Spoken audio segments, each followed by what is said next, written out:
Hello बच्चों। लिखा हुआ है in the instant shown in the figure the board is moving up vertically with a constant velocity v. The drum winds at a constant rate omega 15 radian per second. If radius of drum is 10 centimeter, the board always remains horizontal. Find the velocity of the board at this moment. Clear है? तो देखो यहाँ पे जिसे हम लोग इस वाली लेंथ को कुछ भी ले लेते हैं, मान लो L1, और इसको ले लेते हैं L2। क्लियर?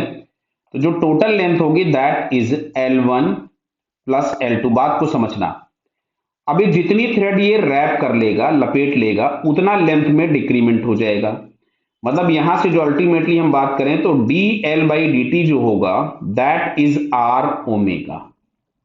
समझ में आ रहा ना बेटा कि जितनी थ्रेड रैप करेगा वो यहां से भी कम होगी और यहां से भी कम होगी, मतलब टोटल लेंथ में जो डिक्रीमेंट होगा दैट इज r ओमेगा। अब सुनो, अच्छा इसको मान लेते हैं कुछ भी हॉरिजॉन्टल वाले को हम x। क्लियर? अब सुनना, इधर ये जितना ऊपर जाएगा ये उतना L1 में कमी आएगी, मतलब dl1/dt जो होगा वो इस बोर्ड की वेलोसिटी के बराबर हो जाएगा जो कि v, और यही हम लोगों को फाइंड करना है। क्लियर? तो यहां से हम लोगों ने लिखा L is equals to L1। अब L2 को हम रिप्लेस कर देते हैं। क्या L2 की जगह अपन लिख सकते थे x square plus L1 square. Clear है? बताइए, दिख रहा है ना? ये आपके पास परपेंडिकुलर हो गया, ये आपके पास बेस हो गया, इसका स्क्वायर कर दिया। अब हम लोगों ने यहां से निकाला, इसको डिफरेंशिएट कर दिया dl/dt। इसको हम लेंथ कांस्टेंट बोलते हैं। ये आ गया d/dt of L1 plus d/dt of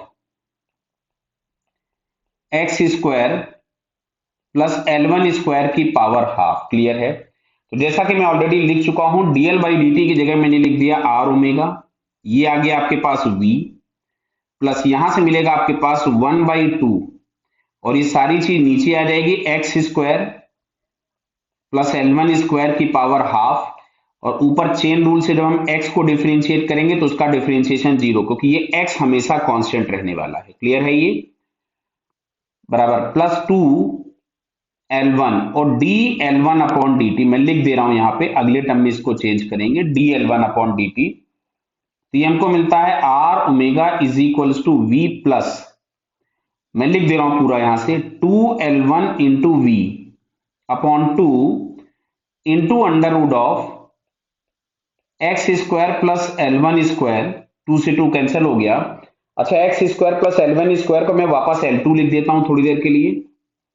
r omega is equals to v plus L1 upon L times v। अच्छा, L1 अपॉन L अगर हम लोग देखें तो क्या दिख रहा है आपको? ये बेस अपॉन हाइपोटेनियस। बोलिए भाई, अगर हम इसको थीटा कंसीडर कर रहे हैं तो ये अगर हमको थीटा दिया गया है तो L1 बेस हो गया, तो बेस अपॉन हाँ ये L2 है, ये under root of x square plus L1 square को L2 लिखोगे ना, तो बेस अपॉन हाइपोटेनियस।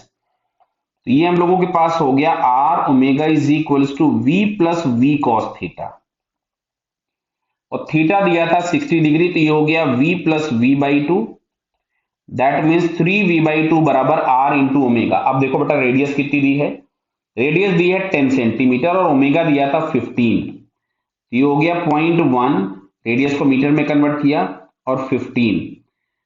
तो इससे हम लोग इसको 5 टाइम्स कैंसिल कर सकते थे, तो मिलेगा 0.1 इंटू 5 इंटू 2 बराबर v। तो 5 इंटू 2 से 10 हो जाएगा, 10 इंटू 0.1 आपको 1 मिलेगा। तो यहां से v इज इक्वल्स टू आपको मिलता है 1 मीटर पर सेकेंड। क्लियर? बताइए, तो जो बोर्ड की वेलोसिटी हम लोगों से पूछी गई थी दैट इज 1 मीटर पर सेकेंड। क्लियर है बेटा ना? कोई दिक्कत इसमें किसी को? बराबर? Okay, all the best.